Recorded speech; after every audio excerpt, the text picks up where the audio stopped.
mbere y'uko nanjye reka mbereke proof, wari uzi ko ushobora gukoresha internet kuri telefone yawe harimo akadege, cyangwa se ukaba wayikoresha ukongera umuvuduko ukawukura kuri 3G ukaba wayishyira kuri 5G, cyangwa se ukawukura kuri 4G ukaba wayishyira kuri 5G, cyangwa se ukaba wakura umuvuduko wa internet yawe kuri 2G ukaba wayizamura ukayigeza nko kuri 5G utitaye kuri telefone uri gukoresha. Telefone yose birakunda. Reka nkwereke uko turabikora sasa. Icyo turaza gukora, mbere y'uko nanjye reka mbanze nkwereke proof, kugira ngo urimo urabona yuko telefone yanjye irimo akadege, urimo urabireba neza cyane. Urabona ko harimo akadege, kandi urabona yuko nta wifi n'imwe ndi connected kuri yo, nta wifi n'imwe mfite ndimo gukoresha. Ariko ninjya kuri YouTube,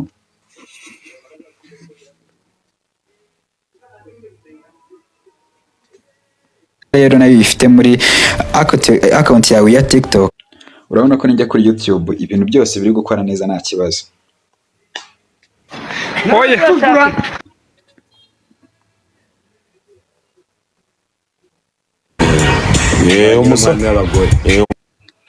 Ngira ngo umaze kwibona yuko internet iri gukora neza. Dushatse twajya no kuri Instagram naho ukareba uko bimeze.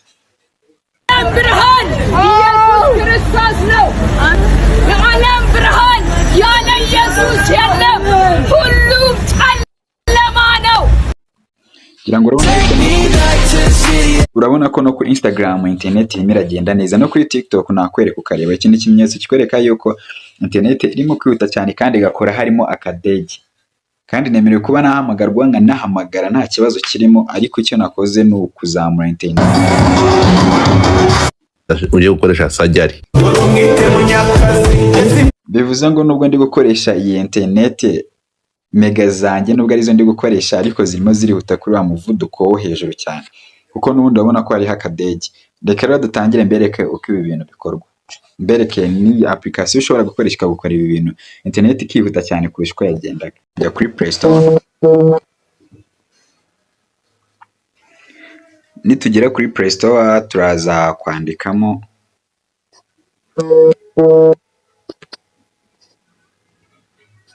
searching application yitwa LTE 4G only. Nubwo ubona ari Force LTG only 4G 5G, iyi internet uri gukoresha iraza gutinduka muri 5G. Reka dukomeze noneho muri ukuntu uraza gukora. Uraza guhita winstallingamo iyi application. Kugira ngo umenye ko iyi application ari nyagiye kuinstallingamo, urabona ko ifite review 291 ibihumbi 291, ndetse ikagira 10M+ abantu barenga miliyoni 10 bayi downloadings.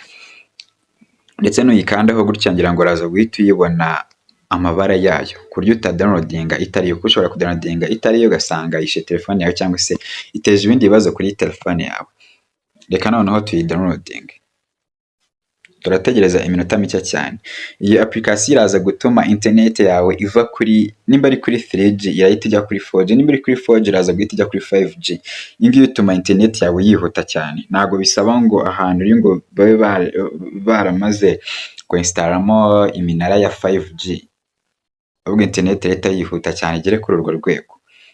Twasoje kuyidownloadinga, reka noneho dufungure iyi application, ubundi dukande kuri next, dukande kuri allow. Noneho duhite dukanda ahangaha nanone kuri allow, kugira ngo twemere iyi application kuba yakerekana ahantu duherereye. Ahangaha noneho turahita dukanda hambere handitse while using the app, kugira ngo twemerere n'ubundi kuba yakerekana location y'ahantu hose turi. Ahangaha noneho turaza guhita dukanda kuri allow, kugira ngo tube twakemererwa kuba twahamagara ndetse tukanahamagarwa. Iyi application kugira ngo ibe yabitwemera ntacyo bitwaye. Urabona ko permission by granted. Application tuyihaye uburenganzira bwo kuba yakoresha telefone yacu nta kibazo. Reka dukande kuri next, ubundi dukanda handitse accept usage policy. Niturangiza duhite dukanda handitse get started, dukande kuri allow. Ahangaha noneho ni ukuyemera kuba yatwohereza notification ya application. ibi rero murabona ko birangiye. Njyewe rero ndaza guhitamo handitse method 1, urabona ko kutwereka method 1, method 2, method 3 na advanced settings. Nimba version ya Android yawe iri munsi ya 11 cyangwa se na 11 urahitamo method 1, ariko nimba Android version yawe iri hejuru ya 11 cyangwa se iri hejuru ya 11 uraza guhita ukanda kuri method 2. Ngenda kanda kuri method 2 kubera ko yanjye iri hejuru. Nimara kwakanda urabona hano dufite ibintu bigiye bitandukanye. Mobile radio power, iyi mobile radio power turaza kuyenabling cyangwa se kwitaninga on. Niturangiza duhite tuzana aha ngaha hasi handitse enable DSS, naho dutaninge on. Ubundi tuzamuka hejuru turebe nimba data service yamaze kuba connected. Murabona ko data service iri disconnected, reka nongere DSS to enabling. Ubundi ndagereza yuko data service iba connected, nyujya muri kubona aho hejuru.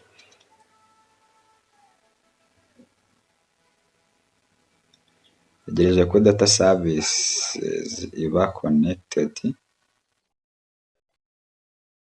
no gutegereza akanya gato cyane.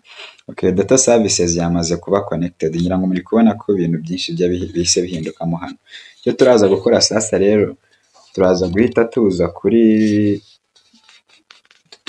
tuza dushyireho akadege. Iyo dushyizeho akadege nibwo internet ihita yihuta cyane. Ngira ngo murabizi ko izi ubundi iyo ushyizeho akadege ntabwo umuntu ashobora guhamagara, nawe ntiwahamagara, ntawaguhamagara, mbese biba bisa nkaho simukadi ivuyeho. Ariko nubwo simukadi bisa nkaho ivuyeho, twebwe tuba turi kuyikoresha n'ubundi, ariko kubera ko tuba twamaze gushyiraho 4G, twamaze gushyiramo internet iri kwihuta cyane, twamaze kugeza kuri 5G. Ko nasanzwe nkoresha 4G, ubu ngubu ndi gukoresha 5G.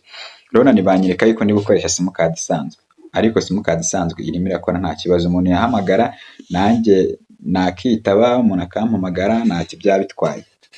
Ariko urabona ko akadege kariho. Nubwo akadege kariho ntabwo bivuze yuko internet itarimo gukora, ndetse ntibivuze yuko umuntu ampamagaye ntashobora kwitaba. Reka tujye nko kuri YouTube turebe. Kugira ngo mwese muri kubona yuko akadege kariho, kandi muri kubona yuko nta network n'imwe turi connected kuri yo.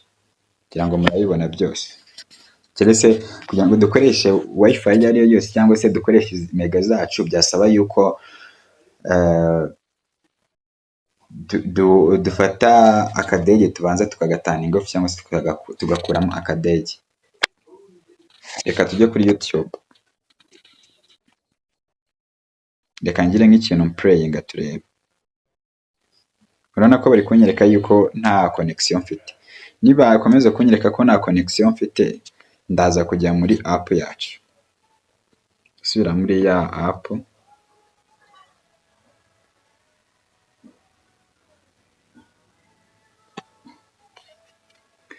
Muri ya app yacu ndebe nimba, urabona ko mobile radio yabaye disconnected, niyo mpamvu bari kutwereka ko nta network yari. Reka noneho tuyiconnecte nanone. Katurebe ko data service iba connected. Niba connected ubwo tureta accessing internet.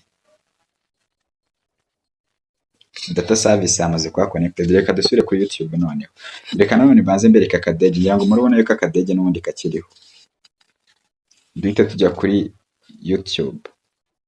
Network urabona ko none iriho. Kugira ngo muri kubona prof zose, reka duplaying wenda nk'ikintu kimwe kuri YouTube turebe. We've all experienced this. You publish a new video, it starts. Murabona ko biri gukora neza cyane, internet irimo irakora ndetse ikihuta kurusha uko yihutaga. Mbere byabanzaga kurodinga kubera ahantu ndi na internet ihagije hari, ariko ubu ngubu biri kwihuta cyane. Reka ngire nk'agashoti ko nkanda.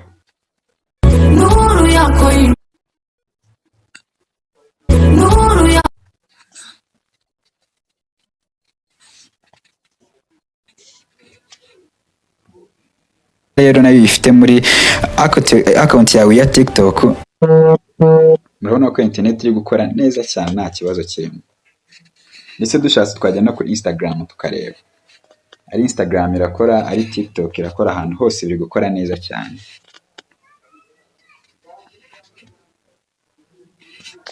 Urabona ko mu biri gukora neza nta kibazo cyangwa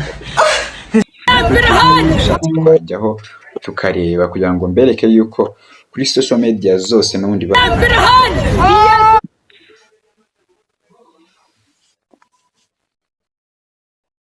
nitwa MC Fata ku mavuta wa muri special suspend perform avec Sonyo Branchani Pablo mes chers amis Joruko Mbaye asante sana. ngira ngo murabona ko biri gukora neza cyane. Ubu ngubu mberetse ukuntu internet yihuta cyane, ufata internet yawe ukaba wayishyira ku rundi rwego ikajya yihuta kurusha izindi internet zose ziba, kandi igakora hariho n'akadege. Ngira ngo ibi ngibi ntabwo ari ibintu musanzwe mubona ko internet ishobora gukora kandi hariho akadege. Nizere ko rero mwamaze gukora izi steps zose, mwamaze kuzikoresha. Icyo musabwa ni gukora subscribe kuri YouTube channel yanyu, nkazajya mbagezaho ibintu byinshi bigiye bitandukanye. Naho utamu yindi video nzaza mbere ku buryo ushobora kubona internet y'ubuntu udakoresheje VPN, ari andi ma application menshi cyane. Ama application menshi cyane nk'ingi ntabwo mwari muzi ko ihari. Ama application menshi cyane atanga mega z'ubuntu. Naho utamu yindi video rero, I love you guys.